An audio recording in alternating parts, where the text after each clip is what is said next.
adikku niki isih lenggah kene, Nduk. Mriki. Asih lenggah. Aja singgolan. Aja pepet-pepetan. Becike wae. Supaya segelakan. Ae.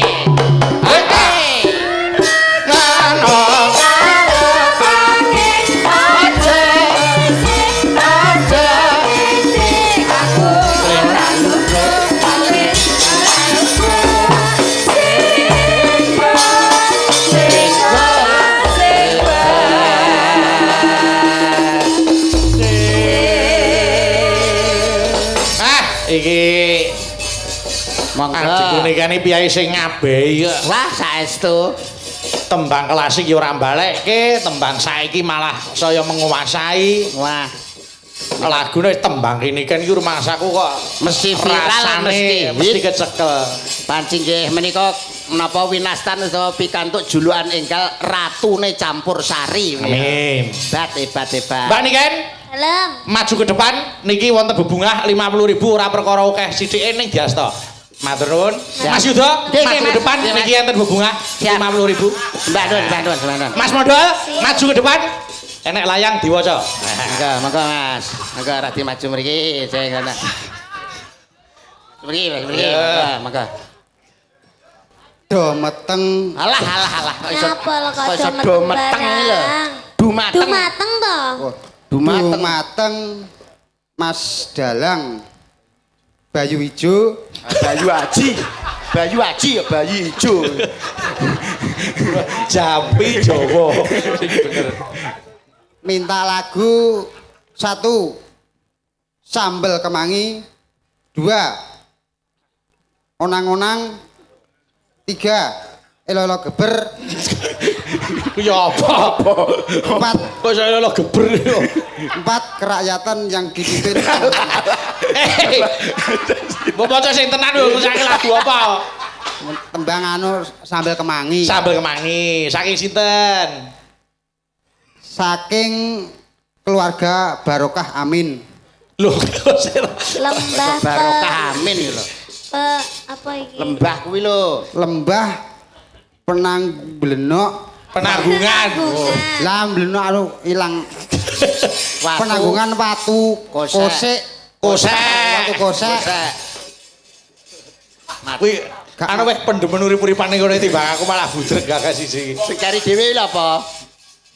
gak matur nuwun Lah ngopo? ora bagian Ayo mewakili to mewakili. kula mewakili cah niki matur nuwun Ya wis ya diaturke Lagu sik. menika ngapunten Mas Bayu. Nggih. Kula aturaken Eyang Putri menika ibunipun Pak Cipto. Oh, nggih, Pak Eyang Lenggani. Putri kalau wau, nggih. Pak Kades Wilujeng Lenggah. Nggih, sembah nuwun. Kanca-kanca seni wonten Mas Rian, wonten Mbak Betty. Ya, Mbak Lenggah. Betty. Pak Asmoro Santo sayanipun Wilujeng midhangetaken. Nggih, matur nuwun. Yo diaturke Sambel Kemangi ala Nduk Niken Salindri. Monggo, yuk.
wong pinter, ayu, wah jane ora guang tenan adikku siji. Saestu pokoke. Ah, duwe anake ngono kuwi lho Mas Mondol, iso dipamerke kaya Mbak Niken ngono kuwi. Ha mondol duwe anak wedok kelas 5 e meteng.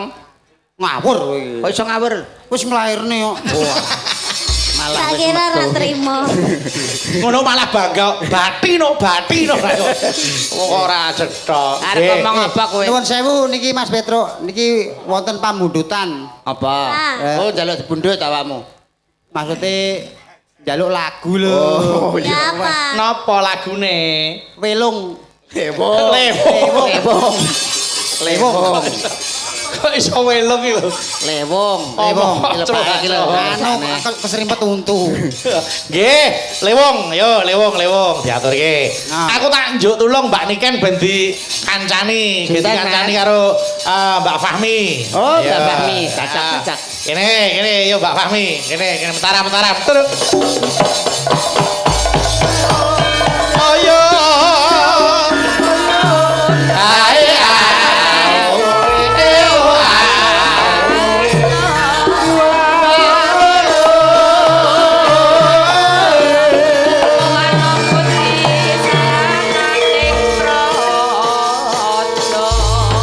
Mbak Fahmi iki rumangsaku jejer karo Mbak Niken ya kaya seumuran ngono lho ya rumangsaku. Pokoke panjenengan Budar sini Mbak Niken nek jejer telu kaya saumuran. Saumuran. Oh, Mbak Dar iki malah kaya adike Niken Mas aku. Ya Allah, berarti aku wis tuwa pol. Ya ora kaya. Wong iki nek bahagia seneng guyu kuwi ora gelis tuwa, malah saya enom saya mencorong cahyane. Nggih, padha. Contoh nek lanang ya Mas Yuda kuwi lho. Nggih. Piye ora tau nesu Nggih, ya ta? saestu. Ora tau kok napa kuwi jenenge kok kegelan atine. Nggih. Mas Mondol ya ngono. Saya saiki saya enom sapa-sapa angger weruh Mas Mondol iki sapa anu mesti guyu lho. Nggih, guyu. Mas Mondol iki gampang guyu piye iki. Guyu nggih. Turu ing guyu kok niku. Gawendeng berarti. Wong areng-areni mrongos. Mboten Pak, guyu Pak. Ahli swarga wong sumeh niku ahli swarga Pak. Nggih leres awet enom jenengan Mas.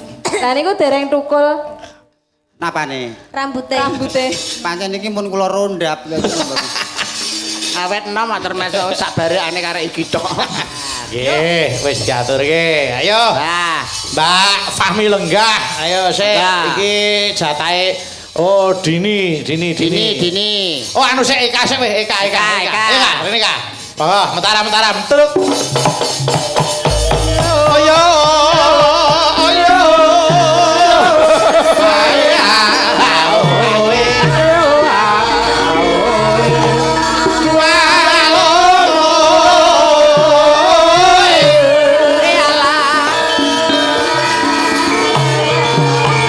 Larak disampirke jarang mampirke. ngono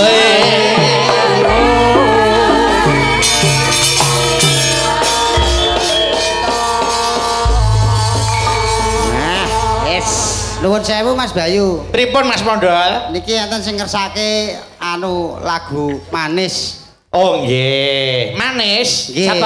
Saka ibu apa saka sapa? Mbak Kades apa Pak Cipta sing ngersakne? Ora, Ya saka sapa? so aku dhewe. Walah. Pokok tak turuti ya ta. Ning sadurunge tak turuti, aku ya ana sing ngersake lagu. Ning lagone lagu klasik. Klasik. Malik Slendro sik, Malik Slendro. Slendro menyura Mas Teki, Mas Teki. Ayo. Ning nong nang. Ayo. Kutut manggung mbake kasih nano. Ya Kak. Ya. Mas Mandel. Nano. Mangga. Persiapan dados kutut mangga. Ayo bagian no. Ayo Kak.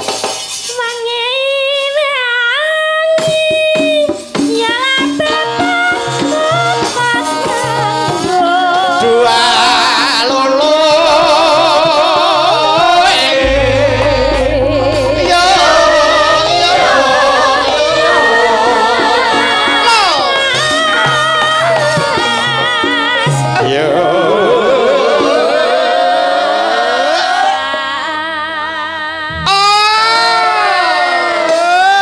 Yo, saiki ngombeni kutut. Hah? Sing nemban Eka, sing dadi kutut Mondol. Mas Mandal. Sing ngombeni niken. Lah tak bundutne. Golekno aku wae, Mas. Nggih, lah menika sampun Lho niken kewajibanmu gampang saiki. Ngombeni. ngombeni kutut. Pokoke anggere ana kata-kata omben, dombeni. Oh iya kae, enek. Kale. Wah, kok kok Oh niki. Iki. Nggih. Saestu nggih. Ayo karo kelangenan iki basa. Mati. Ngene masa kutut, ora ya blekok to ngene. Kok malah dombe dhewe. Elak, Mas. Oh ya wis, ra apa. Ngombeni kutut. Wah, ngombe turane niken iki ketularan suarane apik. Raine dadi ayu lho, Dol. Tenan. Pak Cip ora mungkin disipai sisa ngene iki kok. Ya Kak. Omben. Ya, dombeni. Baru ngombeni iki mosok ya arep ombe neh, Ken. Ben omben. Kutute karo epek karo anu to. Omben. Ben omben. Omben. Ah, yang Omben. yang putri bujeng lho. Omben. Kata omben ya. Kata omben. Omben. Omben.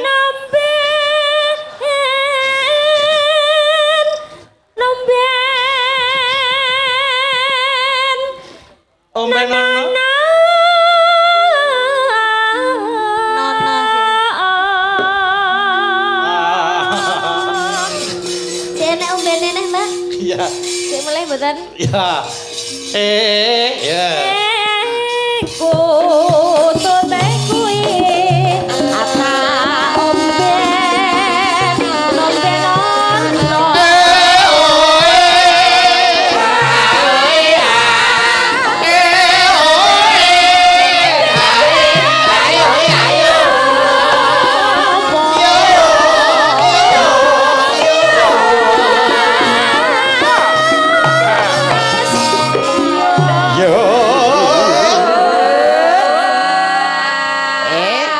Kutute, Mas. Mas Mandal. Kok lali. Bar ngombeni saiki makani kutut. Oh, nggih. Mbak Niken. Nggih. Ya iki sik. Niki Jadah wonten. Anu jadah sik, jadah sik. Nggih, jadah sik. Kok ya wis cepak. Lho tarah ya. Lho, jenenge perhatian yo ngene iki. Jadah sampean siapne nggih, tulung banyu-banyu disingkrihne nggih, tulung-tulung. Yo, makani kutut. Banyu-banyu dipun singkrihaken. Lek Mbak Eka nyanyi Pakan. Berarti manuk kabeh. Nggih. Manuk kok pek. Lah. Salah ini kukutute lemot. Oh iya, ya wis. Kutut anu temon. Ya. Kuwi dudu kutut aku cindil ya. Ya, pakan. Alah kutute kok ya pinter pek kok lali. Pakan. Ah, yang putri bujeng. Pakan. Ya.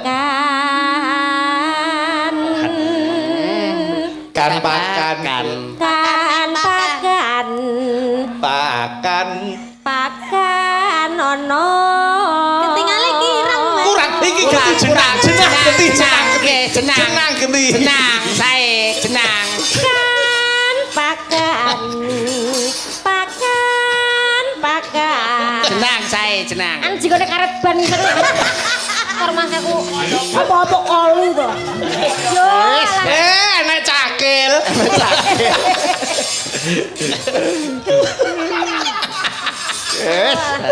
Kok keset barang dipangan. Yo. Kata pakan.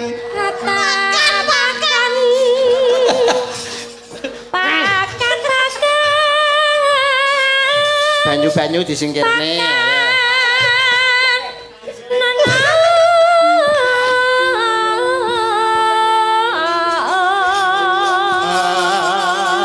Ya.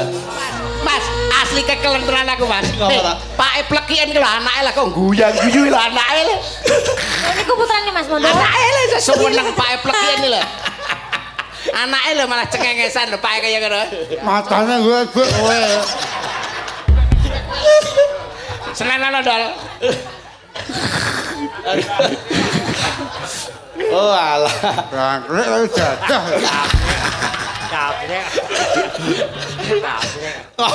elak kok guyu to. Ya kudune matur nuwun. Arang-arang lho. Arang-arang enek wong didulang niken iki Arang-arang. Arang-arang. Wong nek ora kebejan ora bakal. Kebejan kowe. Kudune seneng ya Mas Mandol ya? Seneng ya? anakmu lho seneng melu guyu. Seneng Berarti ya? Seneng. Matane golek dhuwit kowe lho.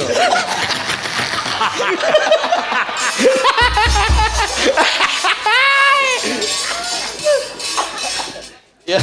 Nanti abang ireng. Ngono kan sekolah mah. Kok terus curhat. Malah terus curhat iki apa? Malah curhat iki nyapa? Sing ora gelem sekolah iki lho sapa? Sapa sing ora gelem sekolah? Piye? Iki biasanya ngancing lo tahu lo. Anjing. Wareken Ya. terus ngancing. Nana ya. Ya. Jajah dulu angin. Piye kan? Bur. Wajahnya piye? Wajahnya piye? Wajah abang. Kok yo jadah lho. Kudu ulu angel ya. Oh, delek sego. Malah di logok ana teko telak. Lu nemu banyu. Au. Ya. Nana. Serba Sorian. Mas Mondol. Nggih, Mas. Ayo iki joget dhisik dintek. Joget dhisik to kok kesusu lah arep ngombe Ya ae. ki ombe banyune sapa kuwi kok iso. Nggone Mas Bayu kurang lancang. Ya. Mas. Anake seneng ora umum. Golek duit kowe. Sorian Jarwa.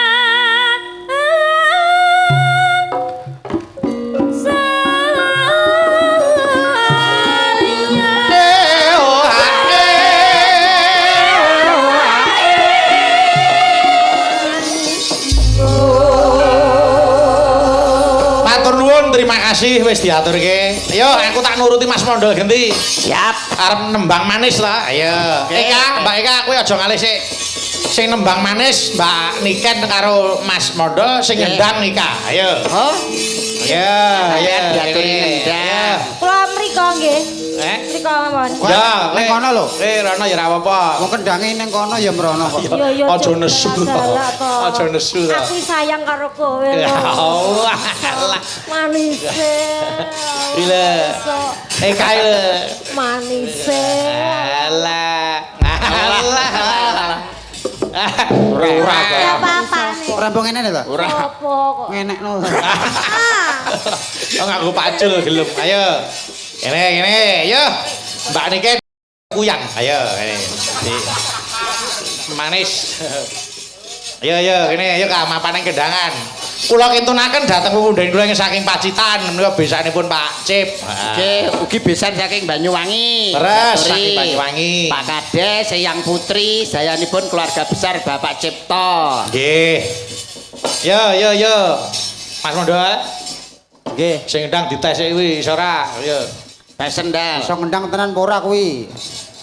Tesen lera tesen ya Holyfield. Petinju. Nang Tyson. Iso ngendang tenan apa ora iki lho? Lah kok ora percaya karo aku gurune kowe lho. Dijajal iso apa ora? Ya. Tesen Mas, tesen. Tes. Coba. Pak Bambang tuku gedang. Kok iso? Ayo. Nah. Weh, hebat. Pak Terus? Bambang tuku gedang, gedange ditugel. Gedang ditugel. Ya. Ayo. Jam 4 kluget. Lho Isa lho. Ayo. Pak Bambang potong rambut.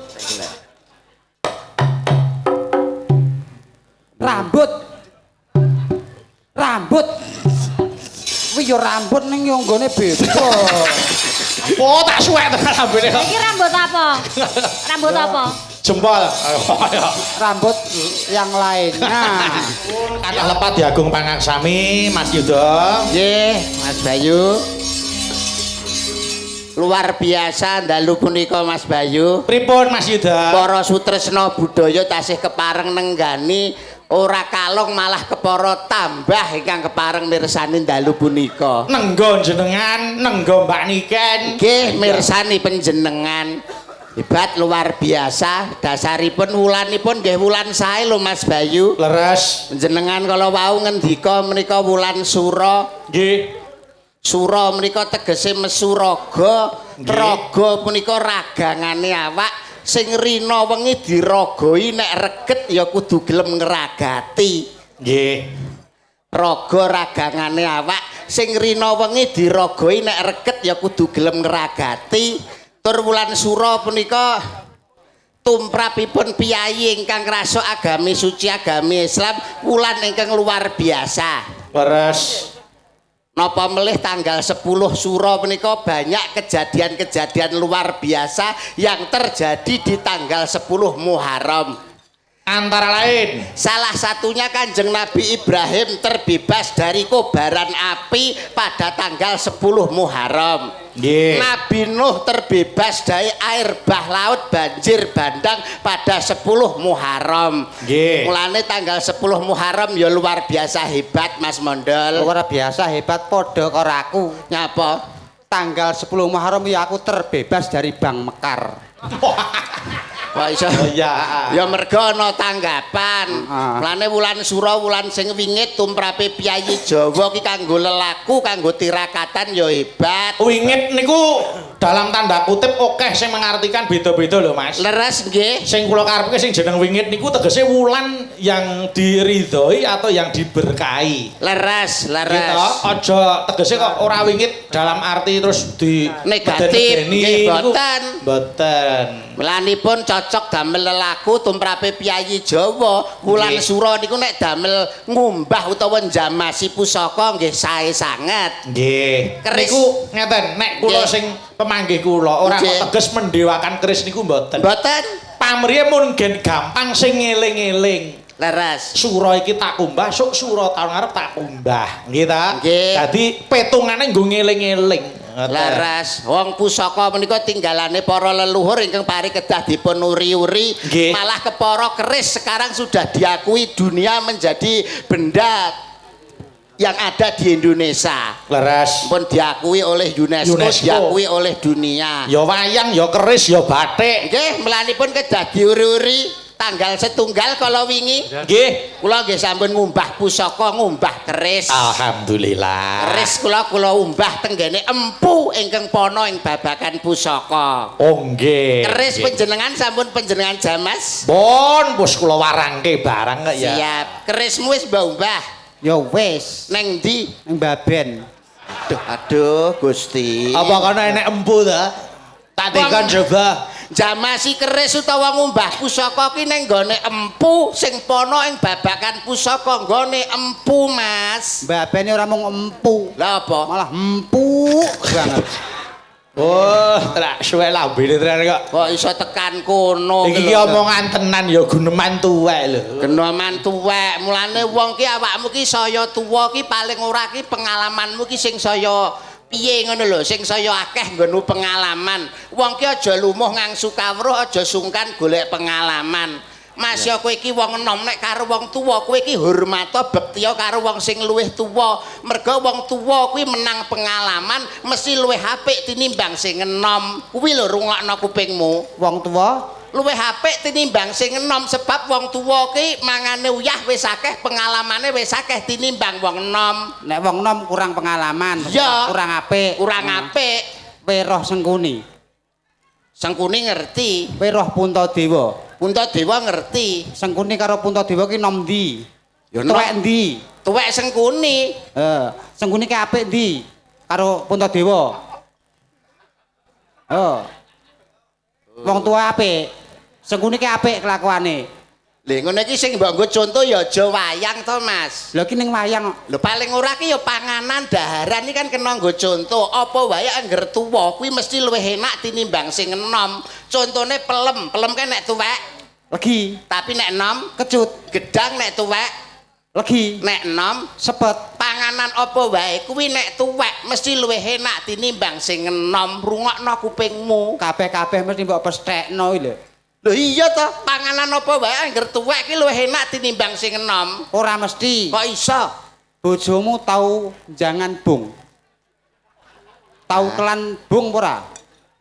Yo jenenge wong Ngawi ya tahu nggih to Mas, jangan bung iki favorit. Salah ya ngono. Salah ya favorit. Kae sing jangan sing dikelo kae iki enom apa tuwek? Ya gak mesti Mas, sosok enom, sosok tuwek nek kuwi. Kok iso mbok sing dijanganke sing tuwek kono ben rampal untumu ngono. Apa ya menungso kon mangan gedhe. Masa enek menungso kok kon mangan gedhe. Ning ya bener dawuhe anu Pak Ustadz Mondol niku leres. Pripun kok saged Mas? Menungso ki ora kena mesthekke. Kabeh nganggo tembung mbok menawa utawa insyaallah. Nah, Nggih to Pak Ustadz. yo yae. Lho kok iso iya lho. Lah ora teges ngono ki maksud iki awake dhewe kan urip ning bumi Jawa. Ya. Sing didek iki ya tanah-tanah Jawa, sing diombe ya tok sumber saka Jawa. Paling tidak ki piwulang-piwulang luhur kejawen saka mbah-mbah biyen kuwi ditindakne utawa dileksanakne. Mbah-mbah biyen kan nate dawuh wong ki nek ajining diri kuwi saka Lati, ajining raga saka busana, ajining awak saka tumindak. gene ya paham kowe. Yo paham lele. Wah, Ajining diri saka lati, ajining raga saka busana. Mulane wong kuwi diajeni karo wong ki mergo saka latine, saka omongane. Wong kuwi nek ngomonge apik, mesti payune larang. Suarane apik, mesti payune larang. Contone kaya Mas Bayu. Piyayine nek sapa ki nek nyuwara, nek suluk suarane apik, mulane ora mokal payune larang. Minimal ngene iki 80 nganti tekan 120, Mas. Nek suarane apik. Pesinden suarane apik kaya genduk niken, suarane apik mesti ya larang. Paling ora ki 30 nganti tekan 50. Mergo suarane larang, ajining diri ki saka lati, mergo suarane akhire dadi larang. Weruh sapi. Sik, lah sapi nyapa kok tekok weruh sapi ki lho. Ruh ora sapi? Ya ngerti. Suarane piye? Sapi ya wah, ngono to Mas. Kae apik apa elek ngono kae? Ya elek. Lah kok kae ndek besaran malah anu payune larang. Karo Mas Bayu ki sing suarane apik. Sapi ndek men besaran lho payu 80 90 teko 100. Iya, iki Mas Bayu suarane apik. Payu 100. Swidak mentok, Mas. iki gara-gara yuda aku padake sapi to. Kowe nek hati-hati lho. Kok aku ora melu apa-apa lho, iki aku mau meneng wae lho. Masa enek dalang Gara-gara yuda to dadi aku dadi padha sapi to. dalang kondang kok dipadakno pedet iki piye to kowe iki? Lah wong kae suarane ngono ya Ya payu aja larang. mbok padakne antarane kewan karo menungsa. Ateges wong ki nek ajining raga ki saka busana, nek busananing besus, busanane apik ki mergi payune ya larang. Contone Mas Bayu busana kejawen jangkep gagrak Surakarta payune ya larang. Mbak-mbak pesinden gawe jarik, gawe kebaya payune ya larang ketok brukut. Ajining raga saka busana mergo busanane sing brukut sing apik payune larang. Nek brukut mesti payune larang. Larang. Ora mesti. Kok iso? Purel kae. Roke sakmene. Roke sakmene iki lho. Sewengi iso payu 3,5 yuta, 4 yuta teko 5 yuta. Iya lho. Lah, pesinden wi brukut 350 lho pol. Sik. Ya ra. Iki gara-gara yuda asine sindenku malah dipadak-padake. Brukut wi.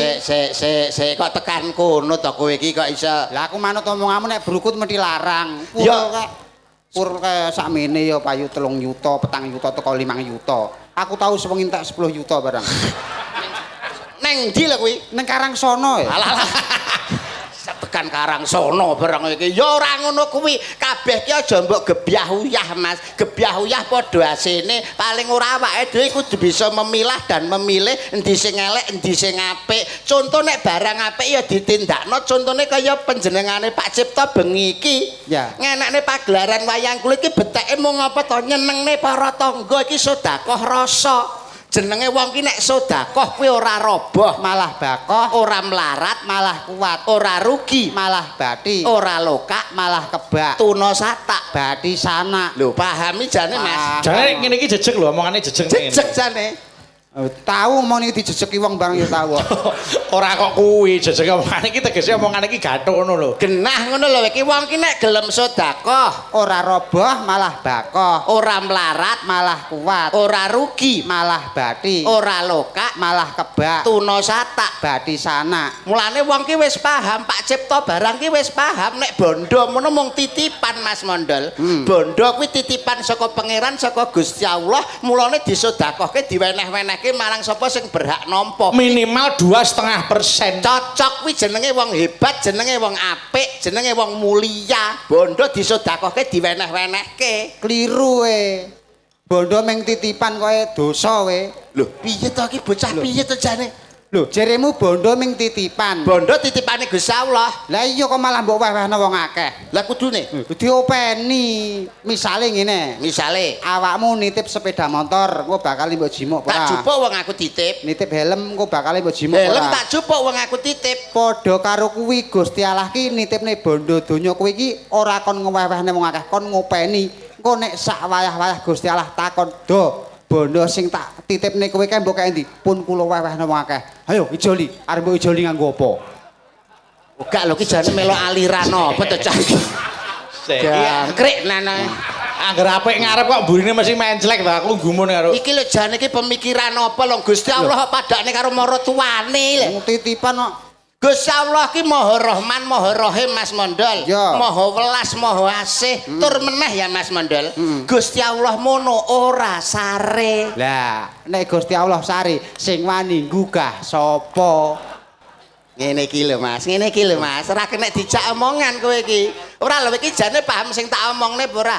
Lho, paham oh. Wong ki nek gelem sedekah kuwi oleh rahmat titik. Wong sedekah oleh rahmat. Wis sedekah apa ora? Ora. Lah sing sedekah Bojoku. lah berarti sing oleh rahmat bojomu. Aku mbok kon pegatan karo bojoku. Lah kok iso? Lah arep mbok entukno rahmat. Lho salah tompon. Ah Nah. bolehno Iki jane rahmat. menungsa nomor pira to jane? Wong sedekah ki oleh rahmat. Iya. Ngene lho karepe Mas Yuda kuwi. Nggih. Wong sing sedekah oleh rahmat ora kok jeneng rahmat. Wong sedekah ki bakale entuk wahyu wis ngono wae gampangane. Lah, Ya ta? malah- Kowe sedekah apa ora Mas Mondol? Mboten. Sing sedekah sapa? Bojo kula. Lah cetane sing entuk wahyu ki bojomu. Lah anakku melok sapa? Sik. Piye to iki? Sik. Wong sedekah ki lho oleh wahyu. Wis sedekah apa ora? Ora. Lah sing sedekah Bojoku. bojomu sing oleh wahyu, sing oleh rahmat, Lah malah bojoku dikeroyak loro, wahyu karo rahmat. oleh nugroho, Nah malah telu. widodo, Nah malah papat. selamat. Lima malah geleput no bojoku. Keroyak wong lima. Wis iso omongan karo kowe iki wae ora genah. Blas jane paham rahmat apa ora kowe? Paham. Lah rahmat lagi teko lho. Dudu. Rahmat sapa lho? Rahmat tukang enong lho. Kok jak omong apik-apik iki mbok ya sing tenan to. Iki kok mesti nggo menclek. Sampean ki ya Mas Mondol, sampean ki digugu lan ditiru. Sak ora-orane jeneng iki dadi wong tuwa. Wong tuwa ki nek omongane becik bakale ditiru karo anak, putu. Dang.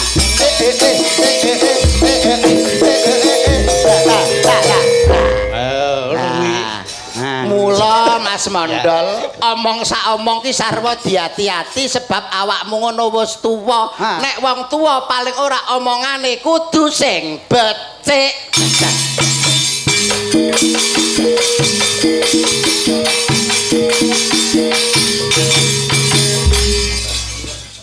Mula saka kuwi, dadi wong tuwa kuwi kudu sing kena nggo conto. Iya. Nek kena nggo conto bakal ditiru wong akeh. Bener, kuwi aku nyekseni dhewe. Nggih.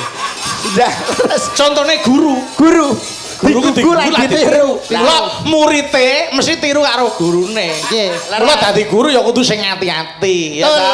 Tindak sak pecak, ya ta. Nggih.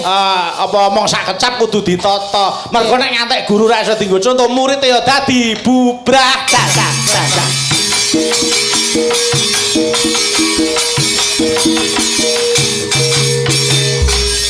Nek kabeh wis padha bubrah ya Mas Mondol, akhire kabeh salah tingkah. Mulane tumindak apa wae kudu sing becik sebab sing becik bakal ketitik, sing ala bakal ketara.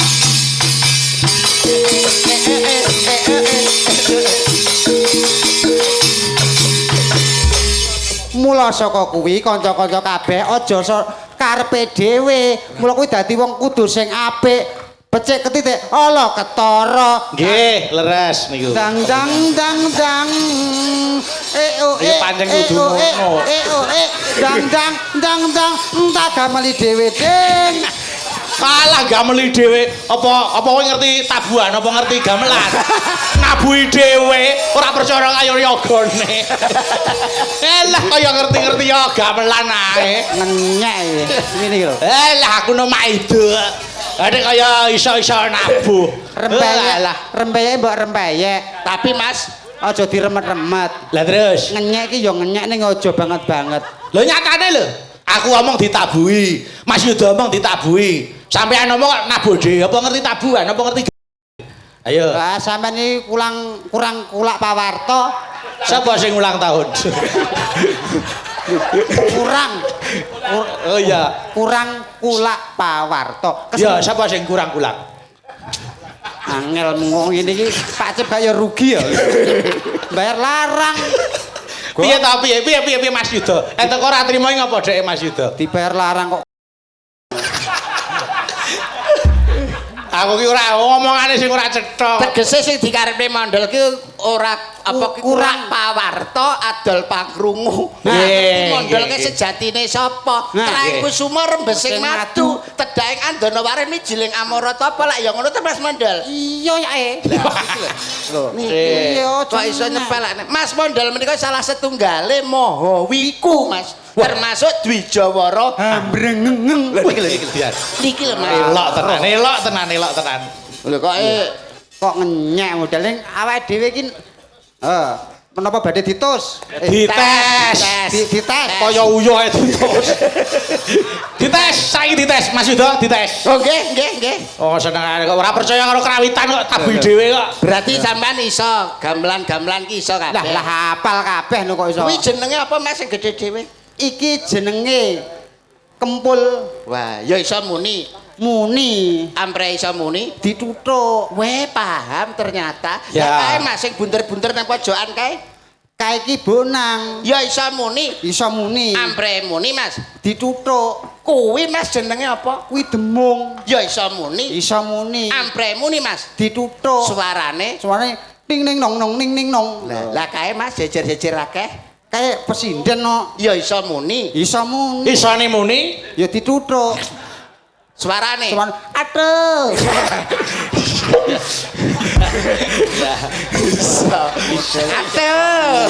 Aduh. Oh iya. Berarti paham neng gamelan. Paham. Bonang penerus iso. Loh, iso. Bonang barung iso. Iso. Umpama bonang Mas buka saka bonang jajal coba anu ae apa ki ayun-ayun buka saka bonang. Gampang lho. Piye Mas? 6 loro jiji rolu nempyong. Weh. Ayun-ayun ta kuwi? Iya. Balungan nututi. Nutupi piye Mas? Rolu roji lumo luro jilu mo luro 6 lumo 6 roji 6 mo lu 6 luro lujiro gong. Wah, hebat. Ye. Salah apa bener? Bener Pak, bener. Mahawiku ya Mas ya. Mahawiku. Dwijawara Hambrengeng. iki lho Mas. Kuwi mau apa? Ayun-ayun. Mama liyane. Ah, apale ya mung ayun-ayun. Paling ayun-ayun tok. Liyane boleh. Apa jajale? Terselah. Terserah kok terselah. Nyelandasmu Nggih. pamane anu apa ki tak golekne ketawang Ibu Pertiwi. Enak-enak. Pertiwi gampang ya saka bonang no. Piye Mas bukane? 6 loro jiji rolu nempyong. Weh. Kok padha karo-karo to Mas? Pancen gamelan iki mirip-mirip. Oh. Gambir sawit. Gambir sawit iki saka bonang Mas. Piye? 6 loro jiji rolu nempyong. Lho, Padha neh. Mau gamelan iki mirip-mirip. oh. Apa nek? Unang-unang. Unang-unang ya saka bonang no. Piye Mas? 6 loro jiji rolu Nempyong. Kabeh nempyong. Aku ora percaya, kowe mau ngomong itu. Nggih. Aku ya iso. 6 loro jiji rolu nempyong. Saiki tak bukteke. Ayo nyekel bonang kena. Nyekel. Ayo bonang. Boleh. Ayo, nek boleh ya medun. Oke. Ayo, Dang. Oh, rumangsane kok. Kene piyai Ngawi iki piyai budaya kabeh kok. Siapa takut? Alah. Ya, Dang, ayo coba kene. Ayo. Coba, Dang. Coba. Bonang kaya ngapa? Bisa tenan ora? Kon sumingkir to. sumingkir. Wah. Ndang, ayo coba. Alah. Wone mau ngomong dhae kabeh iso. Minggir iso apa ora? Kon minggir angel. Bodho minggir kabeh iki gamelan tak dol. Wapuk Pak Raji kowe kok. Pripun Pak Guru? Ayo pripun, Ndang? Njajal, Ndang. Ayun-ayun. Oh, monggo dening Mas Mondol buka saking Bonang. Bonang. Ayo. Rasa omong ae. Udahlah ora entuk omong. Ayo, Ndang. Ayo coba. Loh, beda. Kleru. Pemanasan, Dal. Ya pemanasan. Oh iya. Iya. Klaras dhisik. Oh iya. Isa lho, Dek. Ngerti klaras ora? Apa kuwi? Godhong gedang. Kae Klaras, kudu laras. Ayo, Ndang, ayo. Bonange.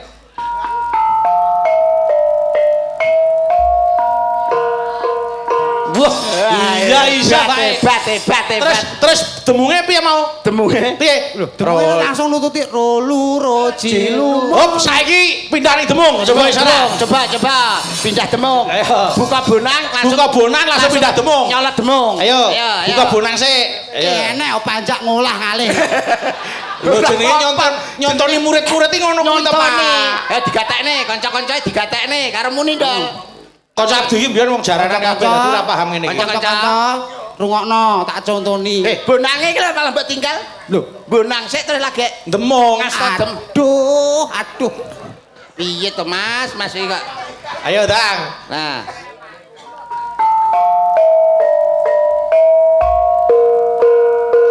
Cepet. Ayo. Iramane, Dak.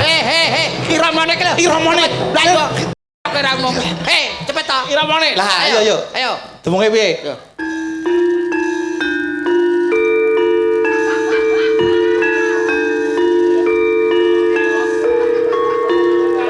Kleru. Kuwi pemanasan. Tukang syuting mari ngrusui. Omong ngono kon ngalah lho. Rusuh ya. Sing nyoting bisa Malah ilang konsentrasi. Ayo coba demunge. Coba. Jiro lu ya. Kono yo dibukoni bonang. Oh iya. Ayo. Kono 6 loro ciciro lu nampyong. Yo. bonange didol apa piye? Mboten Pak. Ayo. Kono ke kono apa? Oke, Mas Heri, jangan bukani Mas Heri. Kosek to kesusu wae. Piye ta no? Laden-ladenanmu angel men ta jane. Gurune iki ben lungguh dhisik. Oh, nggih, Pak. Ora nyawang Pak Guru ora. Gurune ben lungguh dhisik tak tembak. Nggih. Pak Guru urung Nggih, lenggah. cobi, monggo. Cobi. Sabar. Sabar. Nggih, monggo Bonang.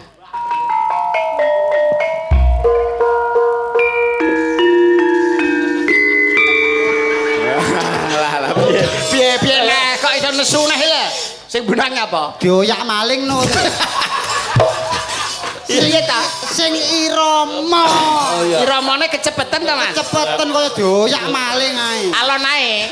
Modele kaya Mas Mondol, alon ae berarti. alon ae, alon, krungu alon ora. Karo muni ngene, alon ta dhisik. Alon to dhisik. Iya.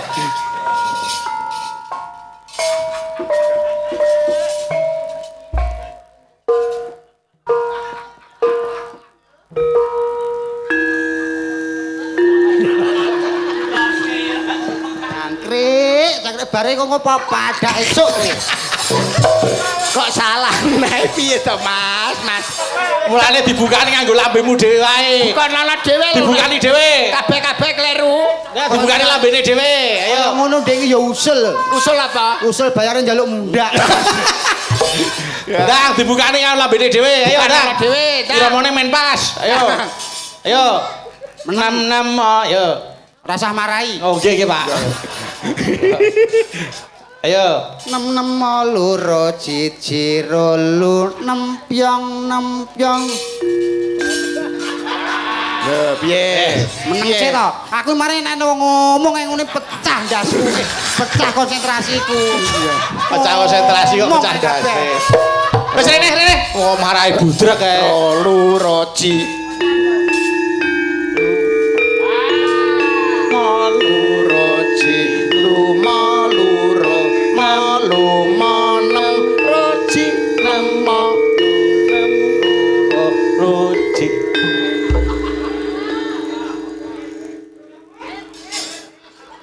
kok suwe men. Wis krungu lho. Oh, ya percaya aku percaya. Percaya, percaya. Nggih, percaya. Mas Mondol sae. Mas Mondol sae napa sae? Sae. Sae napa sae? Sae. Ayo gek budalke wis. Nggih, menika mayit badhe budal piyambak. Mosok ra Pokok senengane. Ya wis aku percaya. Nek Dwija karo Ambreng percaya. Nggih ta? Alah guyune. percaya wae. Ayo Mbak Rizky, monggo. Tobil monggo kan golek momongan.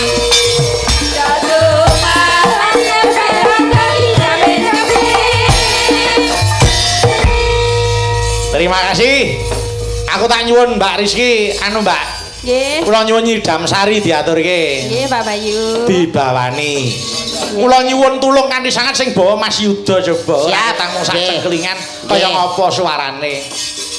Monggo Mas Yuda, kula nyuwun berkah bawa panjenengan. Monggo. Ya. Sing ngarep-ngarepe piye to, Mas? Sing ngarep-ngarepe piye?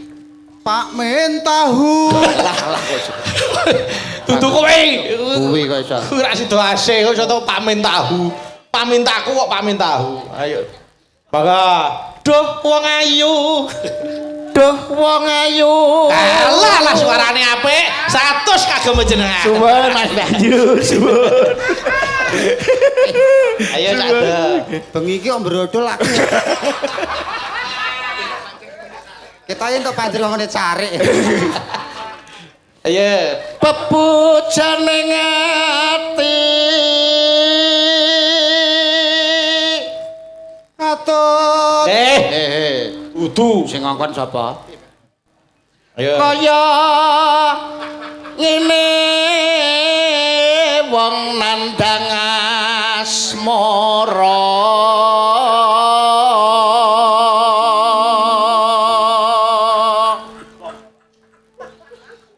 Apa to awakku dhewe. Mbak Rizky digandrung Mas Yuda. Mustikaning jagat kaya-kaya ning jagat ora ana wanita sing ndak tresnani kejaba mung sliramu. Salumahing langit sakur, salumahing bantala sakureping langit ya mung sliramu kang dadi gegantilaning atiku wong ayu. Saestu Kang Mas. Iki tenan jare. Cangkeme wong lanang. Kok mesti ngrusuhi iki nyapet kok mesti rusuh-rusuh iki lho jane. Apa iso apa kowe? Lah nyapa ora iso mandak ngono. Kene kulino ngetapruk.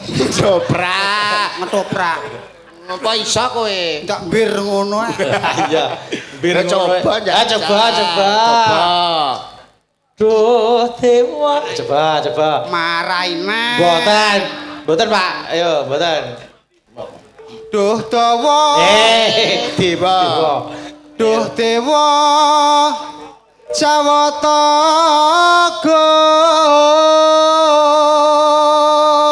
Sambung Mas Yuda. Nenoe Welasana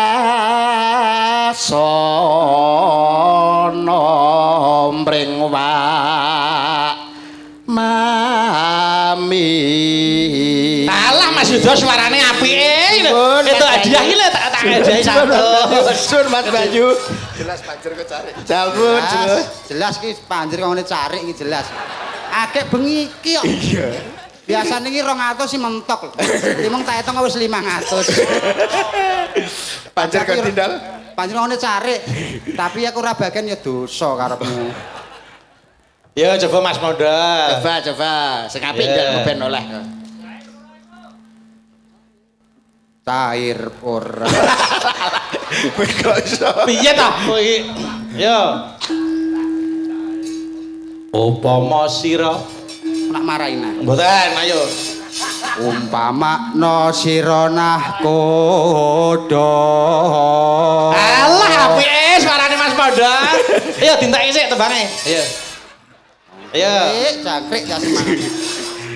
Tanpa prahu sasat sarah den jolodri.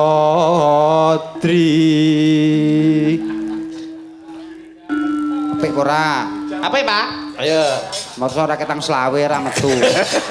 Ditelas kirian, Pak. Nyidam sari as mara.